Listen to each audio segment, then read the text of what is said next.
Ce n'est un secret pour personne que la fin de l'Empire romain d'Orient coïncide avec la prise de Constantinople par les Turcs. Mais immédiatement après cette prise de position, et même on peut dire un peu de civilisation, les Turcs se dépêchent de coloniser, d'occuper des terrains avoisinants. L'une de leurs cibles préférées, à laquelle ils vont s'attaquer plusieurs fois de suite, c'est l'Autriche, et notamment la ville de Vienne. En 1683, c'est le deuxième siège de Vienne. Et ce deuxième siège a été arrêté. Pour une petite anecdote, ce n'étaient pas les oies du Capitole qui avaient crié « Au secours, ils arrivent », c'était les boulangers viennois qui, étant les premiers levés de la ville, ont alerté sur l'escalade que faisaient les Turcs des remparts. Les Turcs sont mis en débâcle, s'en vont et laissent sur le terrain un certain nombre de choses. Parmi ce qu'ils laissent, il y a l'équivalent, puisqu'à l'époque c'était pas l'unité naturellement, d'un certain nombre de centaines de kilos de café.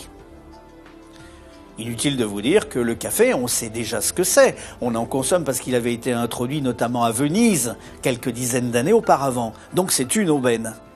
Il faut être un professionnel pour valoriser le café. Donc bien sûr, ce sont des établissements des débits de boissons, pas de boissons alcoolisées, les cafés viennois qui vont naître.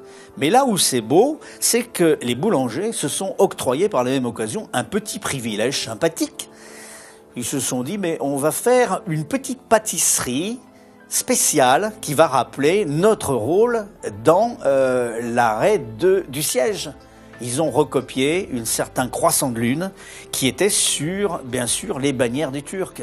C'est effectivement l'impératrice de France qui laisse les pâtissiers de Paris s'approprier le croissant viennois, qui était une pâte levée, et le transformer en une pâte feuilletée. C'est devenu le croissant parisien. N'oublions pas que juste avant la Révolution, dans l'enceinte du Palais Royal, un certain duc d'Orléans avait organisé un certain nombre de lieux de rencontre qui étaient des lieux de fermentation politique.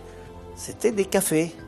Et le roi n'y pouvait rien car les portes étaient fermées et à l'abri de toute police royale. Eh bien, voyez comme quoi dans les cafés, il se passe des choses inavouables.